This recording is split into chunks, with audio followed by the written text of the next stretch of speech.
Hello and welcome to my home. Today I'm going to talk about the best ways to water the vegetables that are in your containers. So I have several easy tips for you to follow. It's best practices for your container gardening.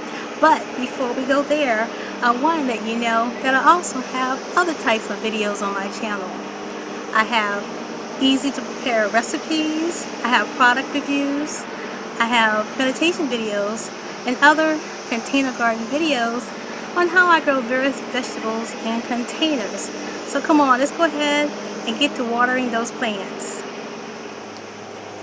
So when watering your containers, there is a timing element to it. The first thing about timing is it's best to water your containers early in the morning.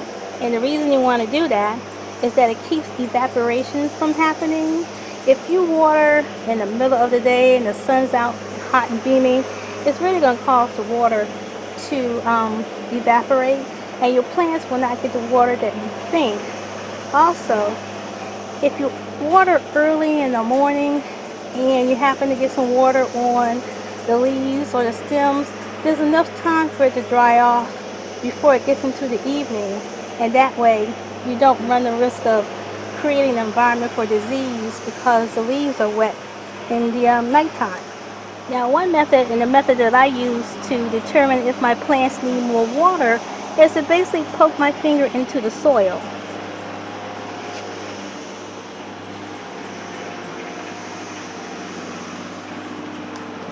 And I'm poking it in about a knuckle and a half deep into the soil, and I'm testing for moisture. That feels a little bit on the dry side. I could get by with another day, but I'm going to go ahead and water it. I'm going to show you again on this pot right here. It's a smaller pot. And again, I'm just going to poke my hand in there. Now that one's pretty wet. I don't know if you can tell, but so this pot does not need watering. So I'm going to move that out the way. And sometimes you can tell that your plant needs watering because the top of the soil looks dry, and when you go in further and do that old finger test, yes, this definitely needs water. So how much water do you give your plant? I like to water the plant until the water comes out through the bottom.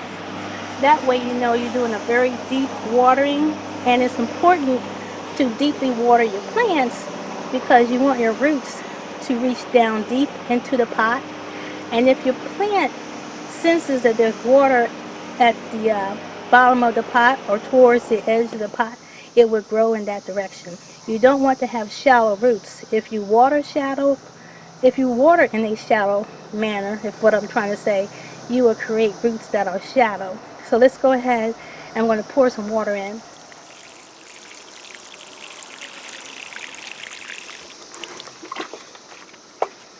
Now you see that I'm pointing the watering can towards the bottom of the pot, trying not to get the leaves wet. You will get some leaves wet, but that happens. And I'm trying to get it so that the water will come out through the bottom.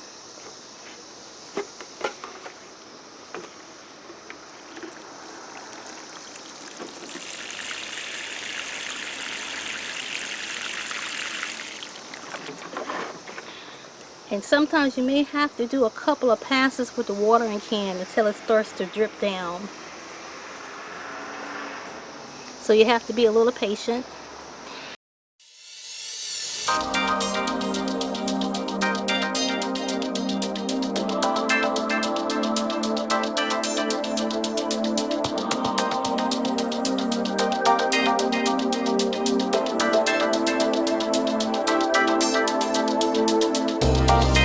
So I hope you can see where that water is starting to come out the pot.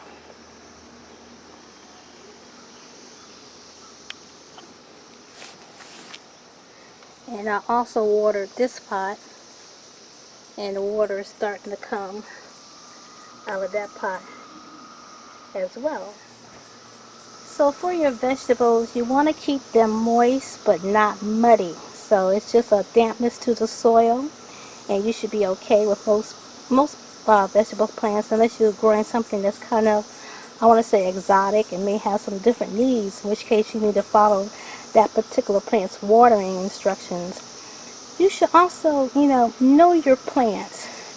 As you grow up with your plants, if they're growing, you can tell when they need watering sometimes. Maybe the leaves or the stems look limp or look like they're wilting. That could be a sign that they need watering. But the goal is not to have your plants look like they're wilting or drooping or limping or limp-like, because you want to keep a consistent state of moisture in your plants for the best results.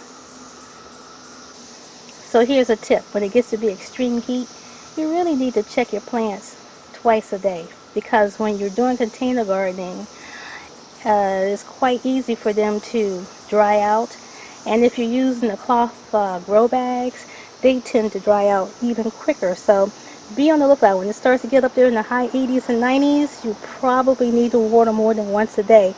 But again, do the finger method, check the dryness of the soil, look for telltale signs of dryness.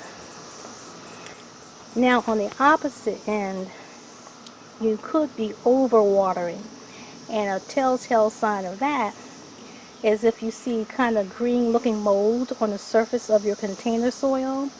There's a good chance that there's too much water been added, and that can sometimes happen because maybe you gave it a deep thorough watering and then the next 2 or 3 days it rained really hard, so that could promote the conditions for mold. So be on the lookout for that. Basically, I just scratched that little mold off the top of the surface of the soil. Now, let's suppose you have 10, 20 containers. I'm assuming you have them grouped together, in which case, and hopefully you have them by an outside water source. I would just take a garden hose, take off the nozzle, turn the flow on very lightly, and just water your plants that way. That's more efficient than filling up your watering can 10 times. So that's another little tip that I do. I do that down when I water my plants down below. So that was Watering 101. If you enjoyed that video, hit the like thumbs up button and consider subscribing to my channel and hit the notification bell so you'll know when I've uploaded a new video. Well, that's it for now.